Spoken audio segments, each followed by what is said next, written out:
ஓம் சாந்தி. எல்லோரும் குஷியாக இருக்கிறீங்களா? 26/12/2023 பாப்தாதா சொல்கிறாங்க, இனிமையான குழந்தைகளே, நீங்கள் மனிதன்லேருந்து தேவதை ஆகிறதுக்கான படிப்பை நான் சொல்லி கொடுத்துட்டு இருக்கிறேன். அதனால் இந்த படிப்பில் ஒரு சின்ன தப்பு கூட பண்ணாதீங்க. பாபா என்ன சொல்கிறாரோ அதை அப்படியே ஃபாலோ பண்ணணும். நீங்கள் சும்மா பாபா குழந்தை ஆகியும் தூங்கிட்டோம் சாப்பிட்டுட்டோம் மட்டும் இருக்கிறீங்க, படிக்கிறதே இல்லை அப்படின்னா ரொம்ப ரொம்ப பச்சாதாபப்பட வேண்டியிருக்கும். கேள்வி: எந்த ஒரு விஷயத்தில் நீங்கள் பிரம்மா பாபாவை ஃபாலோ பண்ணியே ஆகணும், அப்போ தான் நீங்கள் முன்னேறவே முடியும்? பதில்: எப்படி இந்த பிரம்மா பாபா தன்னுடைய அனைத்தையும் இந்த யஜ்யத்திற்காக அர்ப்பணித்தாரோ, அந்த மாதிரி பிரம்மா பாபாவை நீங்களும் ஃபாலோ பண்ணணும். ஏன்னா முன்னேறதுக்கான வழியே சிவபாபா படைத்த இந்த ருத்ரஞான யஜ்யத்தில் அனைத்தையும் ஆகுதியாக கொடுக்கறது தான். அதாவது அப்பாவுடைய சேவையில் உதவியாளராக ஆகிறது, உலகத்தை சொர்க்கமாக்குற சேவையில். இருந்தாலும் நீங்கள் ஒரு பொழுதும் இப்படி நினைக்கவே கூடாது. எப்படி நினைக்கக்கூடாது?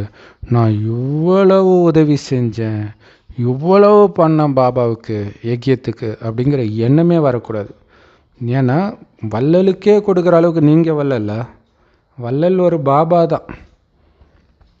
நீங்கள் அவர்கிட்ட வாங்க தான் செய்கிறீங்க தவிர அவர்கிட்ட எதையும் கொடுக்கல. அவர் கொடுத்ததில் மீதி இருக்கிறது தான் கலியுகத்தில் நாம் அனுபவிக்கிறது. அதில் கொஞ்சம் கொடுக்குறீங்க, அதுவும் எதுக்கு? நீங்கள் இன்சூரன்ஸ் பண்ணுறீங்க, கன்ஃபார்மாக உங்களுக்கு பல கோடி மடங்கு திரும்பி வரப்போகுது. அதனால் நான் கொடுத்தேன் அப்படிங்கிற எண்ணம் கூட வரக்கூடாதுன்றார். சொல்கிறது இல்லை, எண்ணம் கூட வரக்கூடாதுன்றார். பாடல்: இரவெல்லாம் தூங்கி கழித்தேன், பகலெல்லாம் உண்டு கழித்தேன் இல்லையா? ஃபுல்லாக தூங்குறதும் சாப்பிட்றதுலுமே என் வாழ்க்கையை வீணாக்கிட்டேன் அப்படின்னு பாடல். தமிழில் கூட இந்த மாதிரி ஒரு பாடல், சிவனடியார் பாடல் இருக்குது. உண்பதும் உறங்குவதுமாக வாழ்க்கை வீணடித்தேனே அப்படின்ட்டு. ஓம் சாந்தி. குழந்தைங்க, இந்த பாட்டை கேட்டீங்க. குழந்தைங்க இதை பற்றியும் புரிய வைக்கணும். பாபா குழந்தைங்களுக்கு சொல்கிறார், நான் உங்ககிட்ட தான் பேசிகிட்டு இருக்கிறேன், வேறு யாராவது இப்படி சொல்ல முடியுமா? நிறைய சாது சன்னியாசிகள் மகாத்மாக்கள்லாம் இருக்கிறாங்க.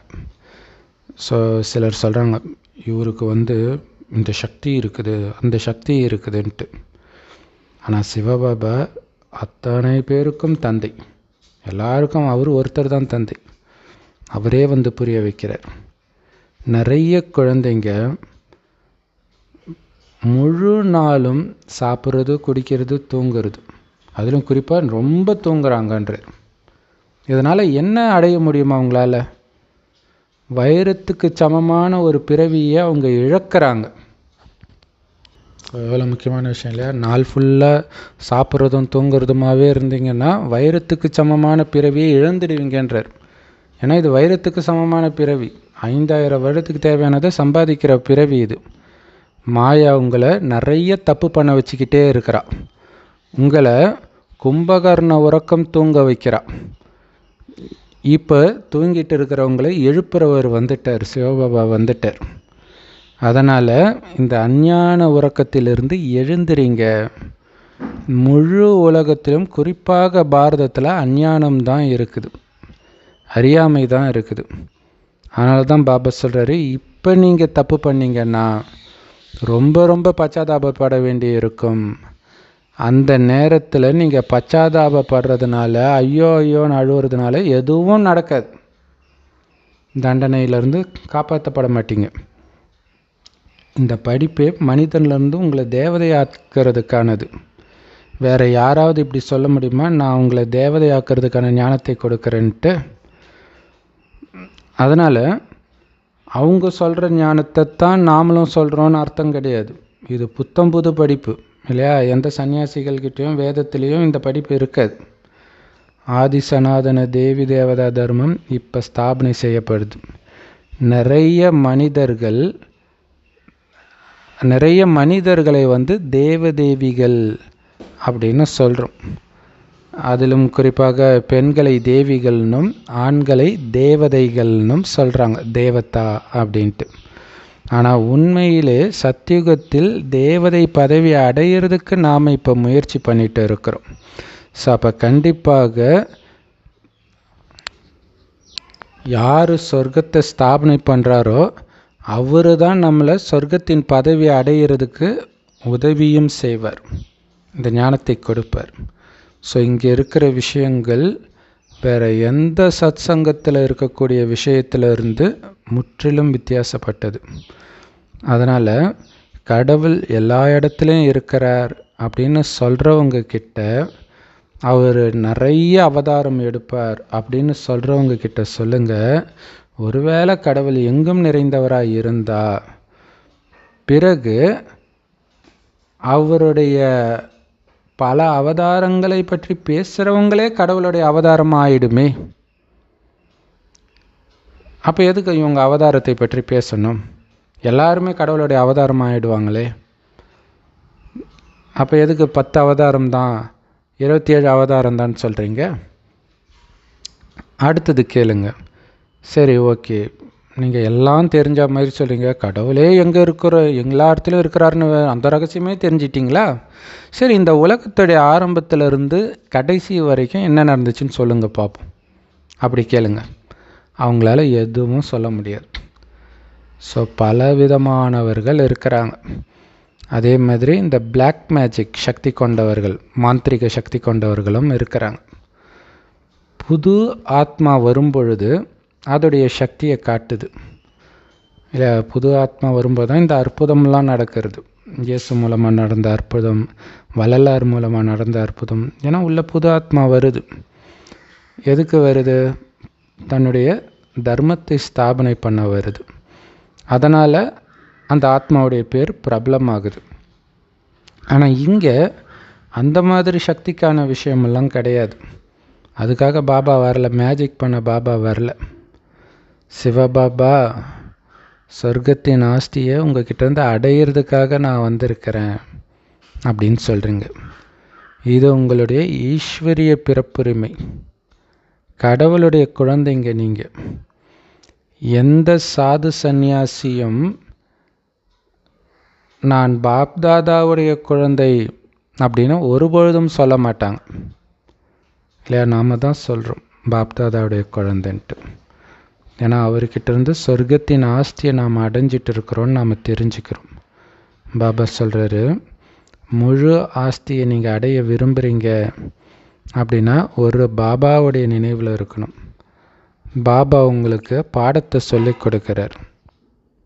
ஸோ பாபா சொல்கிறார், உண்மையிலேயே உங்களுக்கு பாபா கொடுக்குற முழு ஆஸ்தியும் அடையணும்னு ஆசை இருந்தால் நிரந்தரமாக பாபா நினைவிலே மூழ்கிடுங்கன்றார். பாபா நமக்கு சொல்லி கொடுக்குறார். ஒரு ராஜ்யம் ஸ்தாபனை ஆகுது அப்படின்னா, அதாவது ஸ்தாபனை ஆன பிறகு, நம்ம ராஜ்யம் சத்தியுகத்தில் ஸ்தாபனை ஆன பிறகு இந்த படிப்பும் மறைஞ்சிடும், இந்த படிப்பை சொல்லி கொடுத்த பாபாவும் மறைஞ்சிடுவார்.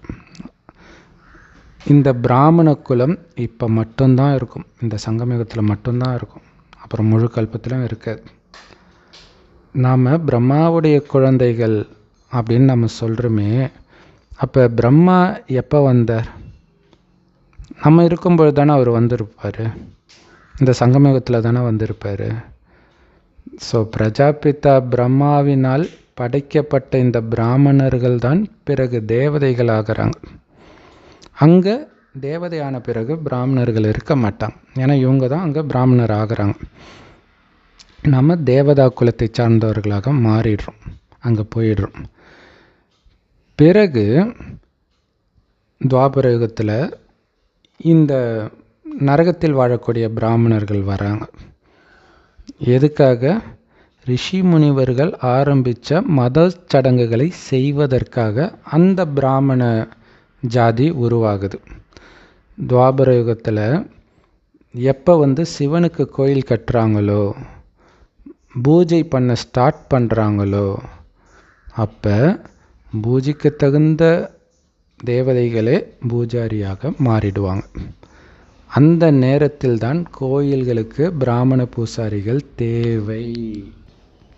ஸோ மெயினாக பாபா இதை எதுக்கு சொல்கிறாருன்னா, இந்த பிராமணர்களும் அந்த பிராமணர்களும் வேறு வேறு அப்படின்னு சொல்கிறதுக்காக தான் சொல்கிறார். ஏன்னா துவாபர யுகத்தில் பிராமண ஜாதி வருது. அது எதுக்கு வருது அப்படின்னா, ரிஷி முனிவர்கள் இந்த மதச்சடங்குகள் இப்படின்னு ரூல்ஸ் எல்லாம் போடுறாங்களே, அதை செய்கிறதுக்கு ஒருத்தர் வேணும்ல. ஸோ அப்போ ஒரு சிலரை நியமிக்கிறாங்க. அவங்களுடைய வம்சம் அப்படியே பிராமணர்களாக மாறுறாங்க. ஏன்னா அவங்க அந்த சமஸ்கிருத மந்திரம் இதெல்லாம் பேசுகிறது.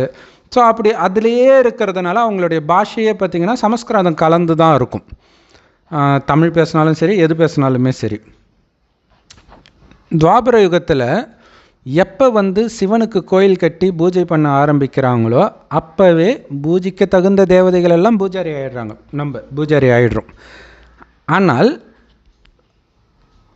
அங்கே கோயிலில் சிலைக்கு முன்னாடி பூஜை பண்ணுறதுக்கு பிராமண பூசாரி அப்படின்னு தனியாக தேவை இல்லையா? எல்லாரும் போய் பண்ண முடியாதுல்ல, கோயிலுக்குள்ளே எல்லாருமா போக முடியும். ஸோ அதனால் பாபா சொல்கிறாரு, பூஜைக்கு தகுந்தவர்லேருந்து பூஜாரி ஆன பிராமணர்கள் தான் முதலாக பூஜிக்க தொடங்குவார்கள் அப்படின்னு பாபா சொல்கிறார். ஸோ அப்போ ஆரம்பத்தில் பிராமணர்களாக நாம் இருப்போம். ஆனால் நம்ம ஆத்மா இல்லையா, அப்படியே தொடர்ந்து அவங்க வயிற்றிலே பிறக்க மாட்டோம். ஸோ ஆரம்பித்து வச்சுட்டு வந்துடுவோம். ஸோ அப்போ நமக்கு பிறக்கிறவங்கெல்லாம் பார்த்திங்கன்னா அப்படியே பிராமண வம்சராக, இப்போ பிராமண ஜாதி இருக்குது இல்லையா, அவங்க இருப்பாங்க அப்படின்னு பாபா சொல்கிறார். ஸோ அப்போ தான் இந்த பிராமண ஜாதின்னு ஒன்று வெளிப்பட்டு இருக்கும். இது விஸ்தாரமாக பாபா சொல்கிறார். பட் நம்ம ஞானத்தோடு அது சம்மந்தப்பட்டது கிடையாது. மெயினாக என்ன சொல்கிறாருன்னா, அந்த பிராமணர்கள் வேறு, இந்த பிராமணர்கள் வேறு. ஆனால் ஆரம்பத்தில் நீங்கள் பிராமணர்களாக இருந்திருப்பீங்க, அவ்வளோதான். அதாவது அப்போ பிராமணராக இருந்தவங்க பாபா குழந்தையாக இருப்பாங்க. அத்தனை பேரும் பிராமணராக இருக்கணும்னு அவசியம் கிடையாது. இந்த ஞானம் சொல்கிறது எல்லாமே மன்மனாபவ, அவ்வளவுதான். இந்த ஞானம் சொல்கிறதெல்லாம் மன்மனாபவ தான். ஆனால் பாபா சொல்கிறாரு, சரி மன்மனாபவனா பாபா நினைக்கிறது தான். அப்போ பாபா சொல்கிறாரு, ஒருவேளை நீங்கள் சிவபாபாவை ஜஸ்ட்டு நினைவு மட்டும் பண்ணிட்டு இருங்க, அப்பாவையும் ஆஸ்தியை மட்டும் நினைவு பண்ணிட்டு இருங்க அப்படின்னு சொன்னால், நீங்கள் எல்லோரும் லக்ஷ்மி நாராயணனா ஆயிடுவீங்களா? இந்த ரெண்டு மட்டும் ஞாபகம் வச்சுக்கிட்டு? கிடையாது, முடியாது. இந்த படிப்பும் இருக்குது அப்படிங்கிறார். ஸோ எந்த அளவுக்கு நீங்கள் சேவை செய்கிறீங்களோ அந்த அளவுக்கு உங்களுடைய பதவி உயர்ந்ததாக அடைவீங்க. உங்களுடைய வாயில் தங்க ஸ்பூனோடு பிறப்பீங்க அப்படின்னு அர்த்தம். ராஜ குடும்பத்தில் பிறப்பீங்க. புது உலகம் உருவாகிறதுக்கு கொஞ்சம் நேரம் எடுக்கும் இல்லையா? ஸோ இந்த மாற்றம் உருவாகிறதுக்கு கொஞ்சம் நேரம் எடுக்கும் தானே. நான் கலியுகம் சொர்க்கமாக மாறுறதுக்கு அதுதான் சங்கம் யுகம். ஸோ உலக அழிவுக்கு பிறகு ஸ்தாபனை நடக்கும். கலியுகத்திற்கு பிறகு தங்க யுகம் உருவாகும். இந்த எர்த்குவேக், பூகம்பம் எல்லாம் நடந்துக்கிட்டே இருந்தாலும் அது மட்டும் பத்தாது, எல்லா தர்மங்களும் அழிக்கப்படணும் அப்படிங்கிறார் இல்லையா? அப்போ யோசிச்சு பாருங்கள், எல்லா தர்மத்தை சார்ந்தவங்களும் தேடி தேடி பிடிச்சி அழிக்கிற மாதிரி நாடகம் போல இருக்குது கடைசியில். அப்போ தான் நாடகம் முடியும். அப்போ யோசிச்சு, இந்த ட்ராமா எவ்வளோ அழகாக இருக்குப்பாங்களா, அதுக்கு எப்படி தெரியும் இவங்க இங்கே இருக்கிறாங்க, இவங்களை போய் அழிக்கணுன்ட்டு? ஏதோ ஒரு மனிதனே செயல்படுற மாதிரியே இருக்குது பாருங்கள். எந்த மதத்தை சார்ந்தவர்களும் இருக்க மாட்டாங்க.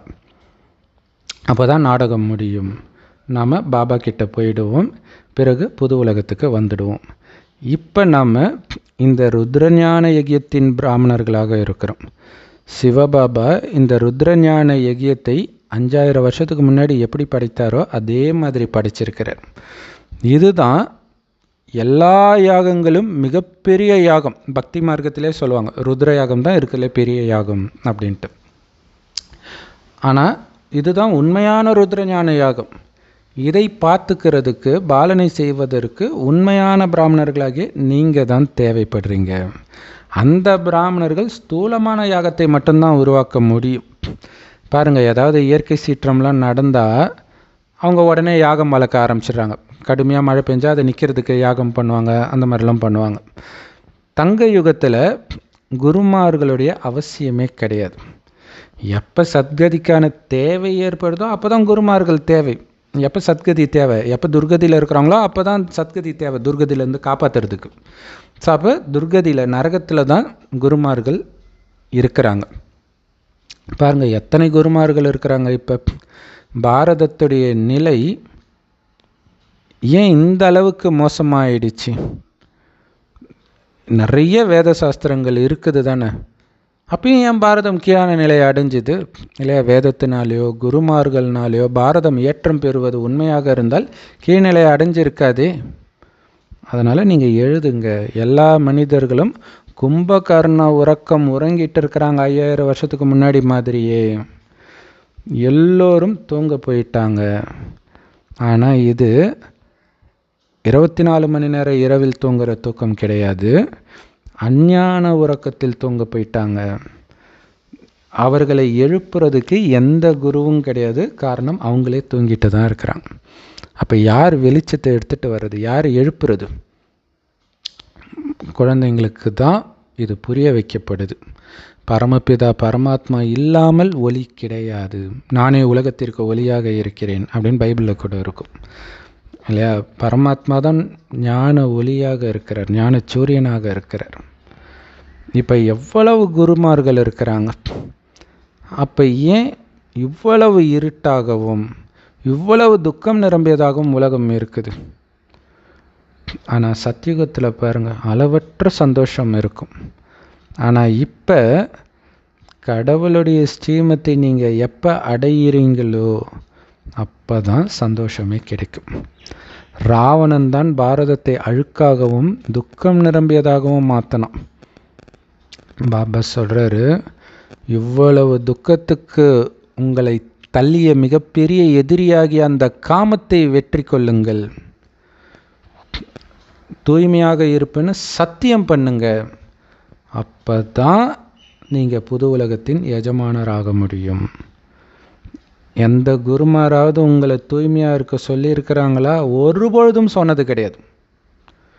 இப்போ நீங்கள் முழு வெளிச்சத்துக்கு வந்துட்டீங்க. 1000 சூரியனின் வெளிச்சம் தெரியுதுன்னு அர்ஜுனன் சொன்னதாக கீதையில் இருக்குமே, அந்த மாதிரி முழு வெளிச்சம், ஞான வெளிச்சம். அதனால் தயக்கமே வேண்டாம், அந்த சாமியார்கள்கிட்ட போய் கேளுங்கன்றார்.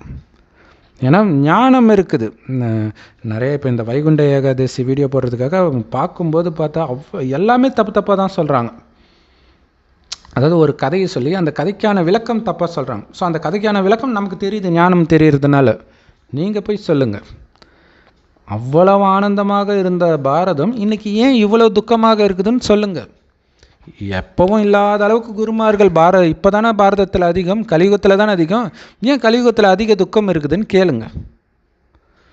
நாம் மீண்டும் தேவதையாகிட்டு இருக்கிறோம் அப்படின்னு நீங்கள் புரிஞ்சிருக்கிறீங்க. சன்னியாசிகள் உடனடியாக தன்னுடைய வீட்டை விட்டுட்டு வெளில போயிடுவாங்க இல்லை. இப்போ நாகராஜன் சாது கூட அவர் அப்படி தான் பண்ணார், தன்னுடைய வீட்டையே ₹1 விற்றுட்டு போயிட்டார். சன்னியாசிகள் தூய்மையாக இருக்கிறாங்க அப்படின்னு சொல்கிறாங்க, ஆனால் அவங்க தூய்மை ஆகிறதுக்கு முயற்சி பண்ணுறாங்கன்னு சொல்ல மாட்டாங்க. தூய்மையாக இருக்கிறாங்கன்னு சொல்லுவாங்க, ஆனால் நாம் தான் தூய்மை ஆகிறதுக்கு முயற்சி பண்ணுறோன்னு சொல்கிறோம். உங்களுடைய அனைத்தும் தனிப்பட்டது.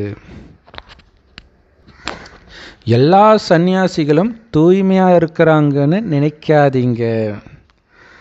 அவங்களுடைய மனநிலை உறுதியாகும் வரை அவர்களுடைய நண்பர்கள் உறவினர்கள் பக்கம் அது இழுக்கப்பட்டுக்கிட்டே இருக்குது.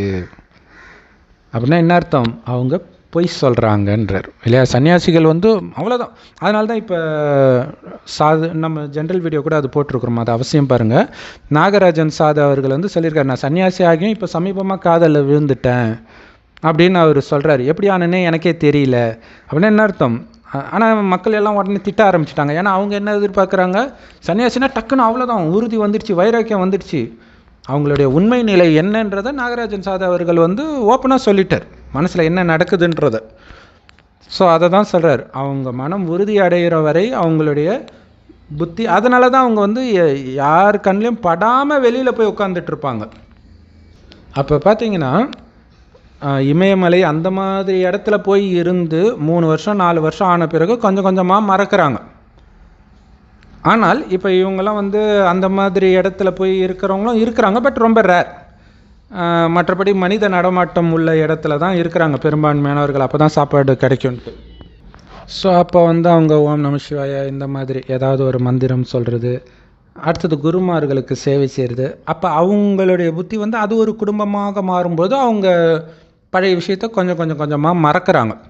மற்றபடி தூய்மையாகிற சக்தி அவங்களுக்கு வந்துடுச்சா அப்படின்னா கிடையாது, இல்லையா? அதனால தான் விட்டுட்டு அவங்க வெளில வந்துடுறாங்க. ஒரு வைராக்கியத்தில், உடனடி வைராக்கியத்தில் வந்தாலும் அவங்களுடைய புத்தி வந்து இழுத்துக்கிட்டே தான் இருக்கும் அப்படின்னு பாபா சொல்கிறார். ஆனால் நமக்கு குடும்பத்தில் இருந்துக்கிட்டே அனைத்தையும் மறக்கிறதுக்கான பயிற்சி கொடுக்குறார். உடல் மற்றும் உடலின் உறவுகளை மறங்க, இதுக்கு அதிக முயற்சி தேவை அப்படின்னு பாபா சொல்கிறார். ஸோ நமக்கு வந்து கரெக்டாக வழி சொல்கிறார். அப்போ குடும்பத்தில் இருந்துக்கிட்டே எந்த பற்றும் உங்களுக்கு இல்லைன்னா நீங்கள் ஸ்ட்ராங்காக எல்லாத்தையும் விட்டுட்டு வெளியில் போய் இருந்துட்டு எனக்கு நான் எல்லாத்தையும் மறந்துட்டேன்றவங்க ஸ்ட்ராங்காக, அவங்களே மீண்டும் குடும்பத்தினர் வந்தாங்கன்னா ஓடி போயிடுவாங்கன்றாங்க. அவங்கள பற்றி பேசினாலே டென்ஷன் ஆகிடுவாங்கன்றாங்க. அப்படின்னா என்ன அர்த்தம்? மீண்டும் அந்த ஞாபகம் வருது. ஸோ அப்போ உண்மையிலே அவங்களுக்கு தூய்மையான பலம் கிடையாது. அவங்கக்கிட்ட போய் எப்போ நீங்கள் சந்நியாசம் எடுத்தீங்க, இதுக்கு முன்னாடி உங்களுடைய பேர் என்னவா இருந்துச்சு, ஏன்னா அவங்க இந்த ஆனந்தா அந்த ஆனந்தான்ட்டு பேர் வைப்பாங்க இல்லையா? ஸோ உங்களுக்கு இதுக்கு முன்னாடி உங்களுடைய பேர் என்ன அப்படின்னு கேட்டிங்கன்னா, இந்த மாதிரி கேள்வியெல்லாம் எங்களை கேட்காதீங்கன்னு சொல்லுவாங்க. எதுக்கு மீண்டும் மீண்டும் எங்களுக்கு அதெல்லாம் ஞாபகப்படுத்துறீங்கன்னு சொல்லுவாங்க. அப்படின்னா என்ன அர்த்தம்? இப்போ நமக்கு பிடிக்கலைன்னா ஒருத்தரை விட்டு போயிடுவோம், அவங்கள பற்றி பேசினா நமக்கு டென்ஷன் ஆகுது பார்த்தீங்களா? இந்த விஷயந்தான் அங்கே நடக்குதே தவிர அதை மறக்கக்கூடிய சக்தியை அவங்க வளர்த்துக்கல. அதனால தான் சாமியார்கள்லாம் பாலியல் குற்றத்தில் ஈடுபடுறது அதெல்லாம். ஆனால் சிலர் வந்து சொல்லிவிடுவாங்க உங்ககிட்ட, இதுக்கு எப்போ சன்னியாசம் எடுத்தேன், அவங்க பேர் என்ன அப்படின்ட்டு. அப்போ உடனே அவங்கக்கிட்ட கேட்குறாங்க, நீங்கள் எல்லாரையும் உடனடியாக மறந்துட்டீங்களா அல்லது கொஞ்ச நேரத்துக்கு அவங்களுடைய ஞாபகம் இருந்துச்சா அப்படின்னு கேட்குறாங்க. ஏன்னா குறைஞ்சபட்சம் எல்லாருக்குமே வந்து நாம் என்னவா இருந்தோம், எப்படி சந்நியாசம் பண்ணோம், தனியாக இருந்தோமா, குடும்பம் இருந்துச்சா, அவங்கள ஞாபகம் இருந்துச்சா அப்படிங்கிறதெல்லாம் தெரியும் தானே அப்படின்னு நம்ம கேட்கும் பொழுது அவங்க சொல்லுவாங்க, ஆமாம், அவங்கள வந்து நான் ரொம்ப காலம் ஞாபகம் வச்சு தான் இருந்தேன், ரொம்ப கஷ்டப்பட்டு தான் அந்த நினைவை வந்து துண்டிக்க முடிஞ்சுது. ஏன்னா ஒருத்தர் வந்து ஒருத்தருடைய வாழ்க்கையை கண்டிப்பாக ஞாபகம் வச்சுருப்பாங்க.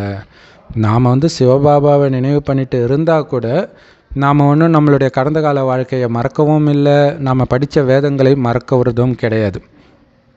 பாபா சொல்கிறதெல்லாம் வாழ்ந்துக்கிட்டே அனைத்தையும் மறந்துடுங்க அப்படின்னு சொல்கிறார் இல்லையா? எல்லாரோடையும் இருந்துக்கிட்டே மறங்கன்றார். இவங்க மூஞ்சிலே முழிக்கக்கூடாது, நீ எட்ட போய் மறக்கிறது கிடையாது. இதை தாரணை பண்ணுங்கள். நீங்கள் உங்களுடைய கடந்த கால விஷயங்களை நினைவு பண்ணிட்டு இருந்தீங்க அப்படின்னா அதன் மீது உங்களுக்கு பற்று வரும். ஸோ பற்றை அறுக்கிறதுக்காக தான் பாபா மெயினாக இதை சொல்கிறார், அதை புரிஞ்சிக்கணும் முதல்ல. அதனால தான் பாபா ஆத்மாவை பாருங்கள், உடலை பார்க்காதீங்க, உடலை பார்த்தா அந்த உடல் சார்ந்த எல்லாமே ஞாபகம் வந்துடும்ன்றார். ஸோ இந்த விஷயத்தை எல்லாம் கேட்டுட்டு நீங்களே முடிவு பண்ணுங்கள், யார் சொல்கிற ஞானம் கரெக்டு, யார் பண்ணுற சந்நியாசம் உண்மையிலே பவர்ஃபுல் அப்படின்ட்டு. உயிரோடு இருந்துக்கிட்டே இறந்துடுங்க, மர்ஜிவா வாழ்க்கை. வேறு யார் சொல்கிறதையும் கேட்காதீங்க. உங்களுடைய முழு வாழ்க்கையையும் நாங்கள் சொல்கிறோம் இல்லையா? முழு வாழ்க்கைனா என்னது? அந்த ஆத்மா எடுத்த 5000 வருடத்தில் என்னென்ன ஜென்மம் எடுத்தோம், என்னென்ன வர்ணத்தில் இருந்தோம் அத்தனையும் சொல்கிறோம்.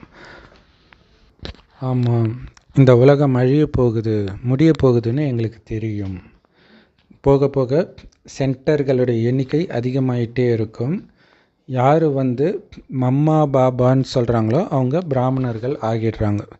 பாபா சொல்கிறாரு, ஹே ஆத்மாக்களே, ஆத்மா தான் பேசுது, நீங்கள் யார் அப்படின்னு கேட்கப்படுது. உடனடியாக நீங்கள் என்ன சொல்லுவீங்க? நான் ஆத்மா, படிக்கிறேன். இப்போ உங்களுக்கு இந்த ஞானம் கிடைக்கிது. ஆத்மாக்களாகிய நீங்கள் உங்களுடைய கர்மேந்திரியங்கள் மூலமாக படிக்கிறீங்க. ஆத்மா வேறு, உடம்பு வேறு அப்படின்னு தெரிஞ்சுக்கிட்டோம். ஆத்மா உடலை எடுக்குது, உடலை விடுது இல்லையா? அப்போ எது நீங்கள்? ஆத்மா தான். எப்படி நம்ம ஒரு ட்ரெஸ்ஸை போடுறோம், ட்ரெஸ்ஸை கழட்டுறோம், அந்த மாதிரி ஆத்மா உடலை போடுது, உடலை விட்டுடுது. சமஸ்காரத்தை தாரணை பண்ணுது. தங்க யுகத்தில் ஆத்மாக்களாகிய நாம் ரொம்ப தூய்மையாக புண்ணிய ஆத்மாக்களாக இருந்தோம். இப்போ நாம் பாவம் நிரம்பிய ஆத்மாக்களாக மாறிட்டோம். நம்மளுடைய கடைசி ஜென்மம் நடந்துட்டு இருக்குது. பரமாத்மாவே நமக்கு ஆத்மாக்களாகிய நமக்கு அவர்கிட்ட இருக்கிற ஞானத்தை நமக்கு கொடுக்கிறார். எல்லா மனிதர்களுமே இப்போ கோர இருளில் இருக்கிறாங்க. பாருங்கள், எல்லா வேத சாஸ்திரங்களும் பக்தி மார்க்கத்தை சார்ந்தது. அதை நாம் ஞானம்னு சொல்ல முடியாது. ஞானம் பகல், பக்தி இரவு. யார் கீதையின் பகவான், எப்போ அவர் வந்தார் அப்படின்னு நீங்கள் கேட்கலாம். கீதை எப்போ எழுதப்பட்டதுன்னு கேட்கலாம். ஸோ பாபாவும் உங்களுக்கு தொடர்ந்து எழுதிக்கிட்டே இருக்கிறார். பிறகு நீங்கள் இதை பற்றியெல்லாம் சிந்தனை பண்ணணும். உங்களுடைய புத்தியில் இந்த விஷயங்கள் எல்லாம் தாரணை ஆகிறதன் மூலமாகத்தான் நீங்கள் முன்னேறிக்கிட்டே இருப்பீங்க. சுய புருஷார்த்தத்திலும் சரி, சேவையிலும் சரி. பாபா சொல்கிறார், என் ஒருவனை நினைவு செய்யுங்க. இந்த மாலை இல்லை 108 மாலை, இந்த மாலையுடைய மகத்துவம் பற்றி பாபா புரிய வைக்கிறார். பரமபிதா பரமாத்மா தான் அந்த மலர், எல்லையற்ற மலர்னுவாங்க. அந்த 108 ஜபமாலையில் தனியாக ஒத்த மணி இருக்கும் இல்லையா, அதுதான் மலர் அப்படின்வாங்க. பிறகு ஜோடி மணி இருக்குது, பிரம்மா சரஸ்வதி, அப்புறம் மற்ற ஜோடிகள்லாம் வருது. படைப்பு பிரஜாபிதா பிரம்மாவின் மூலமாக படைக்கப்படுது. ஸோ இந்த பிரம்மா சரஸ்வதி தான் ஆதிதேவன் ஆதிதேவின்னு சொல்கிறோம். இந்த பிராமணர்கள் மூலமாகத்தான் சொர்க்கம் படைக்கப்படுது. அதனால தான் அவங்கள பூஜை பண்ணுறாங்க. ஆக்சுவலாக பாபா இவர்கள் தான் சொர்க்கத்தை படைத்தார்கள்னு சொல்கிறார். அதாவது உண்மையில் பண்ணுறது பாபா தான், ஆனால் இவர்கள் தான் படைத்தார்கள்ன்ட்டு குழந்தைக்கு அந்த மகிமையை கொடுத்துட்டார். அதனால தான் அந்த குழந்தைகளுக்கு மகிமை பாடப்படுது, பூஜை பண்ணுறாங்க. இடையில் சூரிய வம்சத்தை சார்ந்த 8 மணிகள் இருக்கிறாங்க. அவங்க தான் அதிகமாக பாபாவுக்கு உதவி செஞ்சாங்க, எல்லா விதமான சேவையும். இந்த ஞானம் உங்களுடைய புத்தியில் இருக்கணும், கண்டிப்பாக இருக்கணும். கண்டிப்பாக யாகத்தில் கடைசியில் ஆகுதி போட்டு தான் முடிப்பாங்க இல்லையா? ஸோ இந்த உலக அழிவப்போ உலகத்தையே ஆகுதியாக போடுறாங்க. அதோடைய நினைவாக தான் யாகத்தில் ஆகுதி போடுறாங்க அப்படிங்கிறது தெரியல இல்லையா? ஆகுதியில் விலை உயர்ந்த பொருள், பட்டு புடவை, இதெல்லாம் கூட போடுவாங்க. பாபா தாய்மார்கள் முன்னேறுவதற்கு ஒரு நல்ல யுக்தியை உருவாக்குறார். என்ன அந்த யுக்தி? அவரே சரண்டர் ஆயிட்டார் இல்லையா? அவர் தன்னுடைய சொத்து எல்லாத்தையும் விற்று இந்த இயக்கத்தை உருவாக்குறார். அப்போ தானே அந்த தாய்மார்களெல்லாம் பாலனை பண்ண முடிஞ்சது. தாய்மார்கள் முன்னேற்றத்திற்காக தன்னையே பலி கொடுத்தார் பாபா. அதனால் நீங்களும் பிரம்ம பாபாவை ஃபாலோ பண்ணுங்க. பாருங்களா, மகாத்மா காந்திக்கு யாரெல்லாம் உதவி செய்தார்களோ சுதந்திர போராட்டத்தில், அவங்களுக்கு தற்காலிக சந்தோஷம், சுதந்திரம் அடைஞ்சதுக்கப்புறம் பதவியெல்லாம் கிடச்சிது. அவர் எல்லைக்குட்பட்ட தந்தை. ஆனால் நம்ம பாபாவோ எல்லையற்ற தந்தை. இங்கே பிரம்ம பாபா தன்னுடைய அனைத்தையும் தாய்மார்களின் கால்களில் சமர்ப்பித்தார். அதனால தான் அவர் நம்பர் 1 ஆனார். ஸோ அது ஒரு முக்கியமான விஷயம் இல்லையா? தாய்மார்களை முன்னுக்கு வைக்கிறதுனால அவர் நம்பர் 1 ஆகிறார், அதுவும் இருக்குது. ஸோ அப்படி முன்னுக்கு வைக்கலனாலே பதவி குறைஞ்சிடும். எவ்வளோ விஷயம் ரகசியம் இருக்குது பாருங்கள். குழந்தைங்க முயற்சி பண்ணணும். யார் உதவி பண்ணுறாங்களோ அவங்க கண்டிப்பாக சொர்க்கத்தின் எஜமானர் ஆவாங்க. அதனால் நான் சிவபாபாவுக்கு உதவி பண்ணுறேன் அப்படின்னு யாரும் நினைக்கக்கூடாது. ஏன்னா சிவபாபா தானே உங்களுக்கு உதவி பண்ணுறார். அவரே வள்ளலுக்கே நீங்கள் உதவி செய்கிறீங்களா? நீங்கள் என்னெல்லாம் பண்ணுறீங்களோ அதை உங்களுக்காகத்தான் பண்ணுறீங்க. ஏன்னா உங்களுக்கு அதை திருப்பி கொடுக்குறார் இல்லை? நீங்கள் பேங்க்கில் காசை போட்டு நான் பேங்க்காரங்களுக்காக காசு போட்டேன்ற அது கூட ஓகே, பேங்க்கில் அதில் வருமானம் கூட வருது. ஆனால் இங்கே பாபா எதையுமே எடுக்கிறதில்ல, எல்லாத்தையும் உங்களுக்கு தான் கொடுக்குறாரு. அப்போ எப்படி நீங்கள் பாபாவுக்கு கொடுத்தேன்னு சொல்ல முடியும்? நீங்கள் பாபாவை நினைக்கிறதுனால உங்களுடைய பாவம் தான் அழியுது. இதனால் பாபாவுக்கு எந்த நன்மையும் கிடையாது. நீங்கள் சொர்க்கத்தை நினைக்கிறதுனால நீங்கள் சொர்க்கத்துக்கு போகிறீங்க. பாபா சுயம் சொல்கிறாரு, மன்மனா பவ, இல்லாட்டினா எப்படி உங்களுக்கு உயர்ந்த பதவி கிடைக்கும்? ஸோ இதை புரிஞ்சு நடக்க வேண்டியது உங்களுடைய கடமை.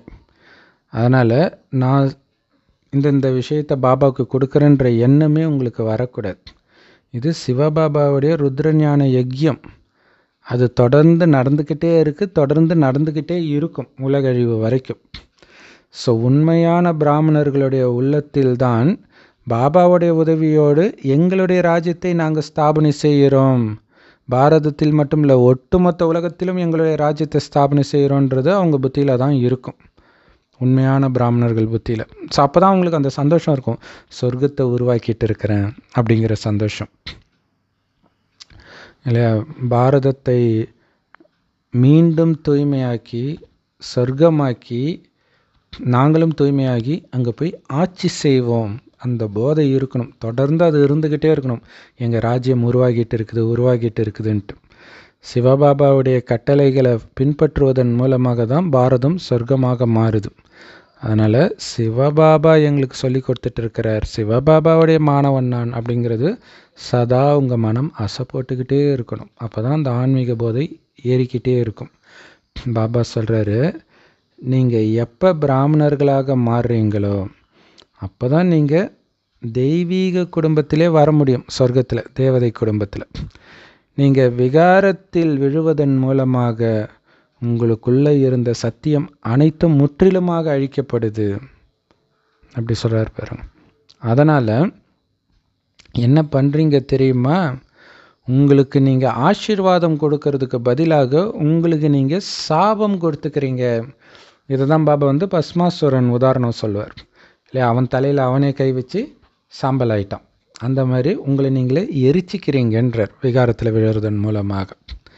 நான் உங்களுக்கு ஆசீர்வாதம் கொடுக்க வரேன், ஆனால் நான் சொல்கிற அந்த ஸ்ரீமத்தை நீங்கள் ஃபாலோ பண்ணாத காரணத்தினால நீங்களே உங்களுக்கு சாபம் கொடுத்து உங்களுடைய பதவியை அழிச்சிக்கிறீங்க. உங்களுடைய புத்தி அனைத்தையும் மறக்கணும் அப்படின்னா உயிரோடு இருந்துக்கிட்டே இறந்த நிலையில் வாழ முயற்சி பண்ணுங்க. ஒரு பாபா சொல்கிறத மட்டும் கேளுங்க. உங்களுடைய முன்னேற்றத்திற்காகத்தான் உங்களை முழுவதுமாக பாபா கிட்ட பாபா சேவையில் அர்ப்பணம் பண்ணுங்கன்னு பாபா சொல்கிறார். ஸோ ஸ்ரீமத் படி நடக்கிறதன் மூலமாக தான் உங்களுக்கு நன்மை. அதனால் உங்கள் மீதே நீங்கள் கருணை காட்டுங்க, ஆசீர்வாதம் பண்ணுங்க, சபிச்சிக்காதீங்க. உண்மையான பிராமணனாகி இந்த யஜ்யத்தை பார்த்துக்கோங்க, நல்லா படித்து உயர்ந்த பதவி அடையுங்கள். வரதானம், நீங்கள் செய்யக்கூடிய சேவையை புத்தியினால் பாபாவுக்கு அர்ப்பணம் செஞ்சுட்டு கவலையற்ற மகாராஜாவாகவும் வெற்றி சொரூபமாகவும் ஆகுங்கள். அதுக்கு விளக்கம், நீங்கள் செய்கிற சேவை எவ்வளவு கஷ்டமாக இருந்தாலும் அந்த சேவையை புத்தியினால் அப்பா கிட்ட ஒப்படைச்சிடுங்க இல்லையா. நான் செய்கிறேன் அப்படின்ற உணர்வே வேண்டாம். நான் கஷ்டப்பட்டு செஞ்சேன், என்னோட சேவை ஆனால் வெற்றியே இல்லை அப்படிங்கிற எண்ணமே உருவாக்காதீங்க. இது அப்பாவோட சேவை, அவர் கண்டிப்பாக செஞ்சிடுவார் அப்படின்னு எப்போவுமே அப்பாவை சிவபாபாவை முன்னாடி வைங்க. அப்போ நீங்கள் கவலையே பட மாட்டீங்க. அவர்கிட்ட ஒரு வேலை சொல்லி அவர் செய்யாமல் இருப்பாரா? அவர் குழந்தைங்களுக்கு வேலைக்காரனாக இருக்கிறன்றார், எனக்கு வேலை கொடுங்கன்றார் இல்லையா. ஸோ அப்போ ஜஸ்ட்டு உங்களை கருவியாக்கி அவர் பண்ணிவிடுவார், அவ்வளோதான். ஸோ அதனால் எப்போவுமே பாபாவை முன்னுக்கு வச்சு பாபா சேவை செய்கிறாருன்னு அது மட்டும் உங்கள் மைண்டில் எப்போவுமே ஓடிட்டு இருந்தால் எப்போவுமே எதை பற்றி கவலையும் பட மாட்டீங்க. தொட்டதெல்லாம் எல்லா சேவையும் வெற்றி அடைந்தே தீரும், வெற்றி நிரம்பியவராக இருப்பீங்க. அதனால் தேவையில்லாத இந்த பலகீனமான எண்ணங்கள்ன்ற விதையை விதைக்காதீங்க மனசில் இல்லையா. நான் சேவை செய்கிறேன் ஆனால் எனக்கு பாபா ஹெல்ப்பே பண்ண மாட்டுறாரு, பாபா என்னை தகுதியுடைய குழந்தைனே நினைக்கலப்பில் இருக்குது. இந்த மாதிரி பலகீனமான எண்ணங்கள்லாம் எடுத்துகிட்டு வராதிங்க. இது வீண் எண்ணங்கள். இந்த வீண் எண்ணங்கள் உங்களுடைய வெற்றியை தூரமாக்கிடுது இல்லையா, உங்களுடைய சக்தியை வீணாக்கிடுது. ஸோ அதனால தான் பாபா பாசிட்டிவாக பாபா பண்ண போகிறார், நான் எதுக்கு கவலைப்படுறேன். ஸோ இது நிறைய லௌகிக பிரச்சனை அலௌகிக பிரச்சனை எல்லாத்துலேயுமே இப்படி தான் நினைக்கணும். இதை பாபா பார்த்துக்க போகிறார், நான் எதுக்கு கவலைப்படணும். ஸோ இந்த ஞானம் உங்களுக்கு ஆழமாக தாரணை ஆக்கிறதுக்காக தான் உங்களுக்கு பிரச்சனை வருது. இந்த ஞானம் உங்களுக்கு எந்த அளவுக்கு ஆழமாக தாரணை ஆகுதோ அதை வைத்து தான் அடுத்த 5000 வருஷம் நம்ம சந்தோஷமாக இருக்க போகிறோம். சொர்க்கத்தில் பிரச்சனை வராது, பட் நரகத்தில் துவாபரகத்துலேருந்து கொஞ்சம் கொஞ்சமாக பிரச்சனை வரும்போதும் உங்களுக்கு அது ஒரு பெரிய விஷயமா தெரியாது. ஏன்னா இது உண்மையில் அதோடைய நினைவு தான் இந்த முந்தைய தலைமுறை வரைக்குமே சொல்லுவாங்க. மரத்தை வச்சான் தண்ணி ஊற்றுவான், நான் எதுக்கு கவலைப்படணுன்னுவாங்க நிறைய குழந்தைய பெற்றுட்டு. ஸோ எங்கேருந்து வந்தது? இப்போ நம்ம ஆழமாக போடுற ஞானம் தான் கலியுகத்தின் இறுதி வரைக்கும் வருது. ஸோ அதனால் இது பாபா பண்ணுறார், நான் எதுக்கு கவலை பண்ணணும். படைத்தவனின் துணை இருக்குது, அடுத்தவனின் துணை எது இருக்குன்னு சினிமா பாட்டு கூட வந்திருக்குது பாருங்கள். சரி, ஸ்லோகனில் பாபா சொல்கிறாரு, பாபாவோடைய நினைவு ஆஸ்தின்ற நினைவு தீபம் சதா கொழுந்து விட்டு எரிஞ்சிக்கிட்டே இருக்கணும். அப்படின்னு அர்த்தம், நினைவு இருந்துக்கிட்டே இருக்கணும். அப்படி இருந்தால் தான் பிராமண குலத்தின் குலவிளக்காக நீங்கள் மாறுவீங்க இல்லையா? ஸோ பிராமண குலத்துக்கே ஒளி நீங்கள் தான். அந்த மாதிரி உங்களை வந்து முன்னுதாரணமாக வச்சு மற்றவர்கள் ஃபாலோ பண்ணுவாங்க. ஆக்சுவலாக பிராமணர்கள் ஒட்டுமொத்த உலகத்துக்கே லைட் ஹவுஸ் மைட் ஹவுஸாகவும் இருக்கிறாங்க. ஸோ அதுக்கு செய்ய வேண்டியதெல்லாம், நான் ஆத்மா, என்னுடைய சிவ பரமாத்மா சொர்க்கத்தை நோக்கி போயிட்டு இருக்கிறேன், ராஜ்யம் ஆள போகிறேன், இது சதா மனதில் ஓடிக்கிட்டே இருக்கணும். ஓம் சாந்தி. செம பவர்ஃபுல் முரளி, நிறைய ரகசியம் இந்த முரளியில் சொல்லியிருக்கிறாரு. குறிப்பாக பிராமணர்கள் எங்கேருந்து வராங்க அதை மெயினாக சொல்லியிருக்கிறார் இல்லை, இங்கேருந்து தான் வெளிப்படுத்து. ஏன்னா நிறைய நாஸ்திகர்கள் பிராமணர்களை மட்டம் தட்டணுன்றதுக்காகவே அவங்க வந்து வெளியிலேருந்து வந்தாங்க, வந்தேரிகள் அப்படிலாம் சொல்லுவாங்களே. ஸோ இங்கே கடவுளே சொல்கிறார், நீங்கள் தான் முதல்ல பிராமணர் ஆகுறீங்க, அப்புறம் உங்களிருந்து அந்த பிராமண ஜாதி வெளிப்படுது அப்படிங்கிறது சொல்லியிருக்காரு. இன்னும் நிறைய ரகசியம் சொல்லியிருக்கிறார். Om Shanti. Love you Bapdada. Thank you Bapdada. குஷியாக இருங்க, குளிர்ச்சியாக இருங்க.